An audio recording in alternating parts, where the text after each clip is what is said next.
Barasat medical college হাসপাতালের মধ্যেই আবর্জনা ভর্তি জলাশয়, ডেঙ্গুর আতঙ্কে রোগীর পরিবার থেকে এলাকাবাসী। উত্তর 24 পরগনা জেলায় বারাসাত মেডিকেল কলেজ হাসপাতালের মধ্যেই আবর্জনা ভর্তি জলাশয়।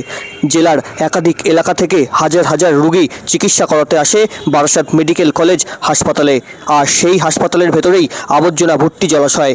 এলাকাবাসী থেকে চিকিৎসা করাতে আসা রোগীর পরিবারের অভিযোগ, বৃষ্টি হলে জল জমে যায়, দাঁড়ানোর জায়গা থাকে না, পাশাপাশি সন্ধে হলেই মশার উপদ্রব। ডেঙ্গুর আতঙ্কে রাত কাটাতে হয় এলাকাবাসী থেকে চিকিৎসা করাতে আসা রোগীর পরিবারদের।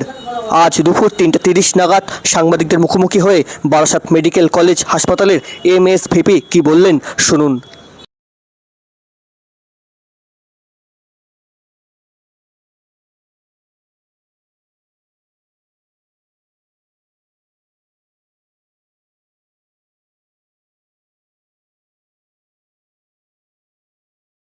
জায়গায় এরকম জল জমে রয়েছে, নোংরা আবর্জনা, কিভাবে দেখছেন?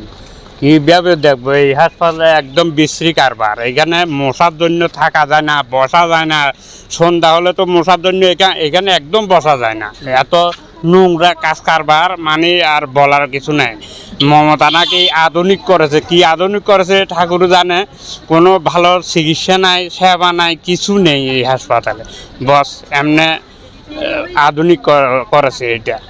এরকম একটা জায়গা থেকে দাঁড়িয়ে বর্ষা চলছে, এরকম ভাবে যদি আবর্জনা জন্মায় তাহলে তো ডেঙ্গু পরিস্থিতি।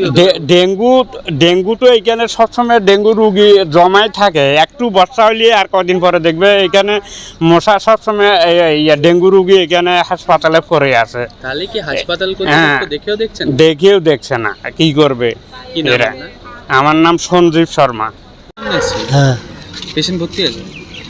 যেখানটা আপনি রয়েছেন তার ঢিলতলা দূরত্বে একটি জলাশয়, একদম অপরিচ্ছন্ন অবস্থায়। বর্ষা চলছে, ডেঙ্গু পরিস্থিতি স্বাভাবিকভাবেই তৈরি হয়। তো সেই জায়গা থেকে দাঁড়িয়ে এরকম একটা অপরিচ্ছন্ন পরিবেশ কীভাবে দেখছেন? পরিষ্কার থাকলে সব থেকে ভালো লাগে। এইসব সাপ টাপ থাকতেও পারে, নোংরা এটা সেটা হতে পারে। এবারে আমার তো বললে তো সেটা কাজ হবে না, সেটা আপনাদের ইয়েতে দেখতে হবে। স্বাভাবিকভাবে আপনারা এখানে রাত্রি বাস করছেন, হ্যাঁ, এইরকম অপরিচ্ছন্ন পরিবেশ থাকলে তো মশার উপদ্রব বাড়বে। মশা আছে, আর জল হলে দাঁড়ানোর জায়গা নেই হাসপাতালে। হ্যাঁ, একটু আগে সবাই ভিড় হয়েছে। কি মনে হচ্ছে হাসপাতাল কর্তৃপক্ষ কি দেখছেন? ওই রকম যে একটু আছে ভালো তারা দেখছে, যার নাহলে এখানে এখন মোটামুটি পরিচয় হলেই তার ট্রিটমেন্ট সবই ঠিক আছে। এবারে আর কেউ যা চেনে না তার হিসেবে দাম নেই। আপনার নাম কি? আমার নাম বাবলু। একদিকে এরকম বর্ষা চলছে, ডেঙ্গু পরিস্থিতি, সেই জায়গায় দাঁড়িয়ে এরকম পাশে একটা জলাশয় অপরিচ্ছন্ন অবস্থায় কীভাবে দেখছেন? পরিষ্কার তো অবশ্যই করা উচিত। এখন কি আর বলবো, যা অবস্থা এখানে একটু পরিষ্কার পরিচ্ছন্ন রাখলে সবারই সুবিধা হয়, প্রত্যেকেরই সুবিধা হয়, রোগীদেরও সুবিধা হয়, প্রচুর মানুষের যাতায়াত থাকে এখানে। মেডিকেল কলেজ, অন্যদিকে হাসপাতাল, তার পাশে একটা জলাশয়, দীর্ঘদিন সেটা পরিষ্কার করা হয় না। অভিযোগ, একদিকে বর্ষা চলছে, ডেঙ্গু হওয়ার সম্ভাবনা আছে। আমাদের এই জলাটার অবস্থা আপনি যদি খেয়াল করে থাকেন, 2 দিন আগে বা দিন 15 আগে আরও খারাপ ছিল।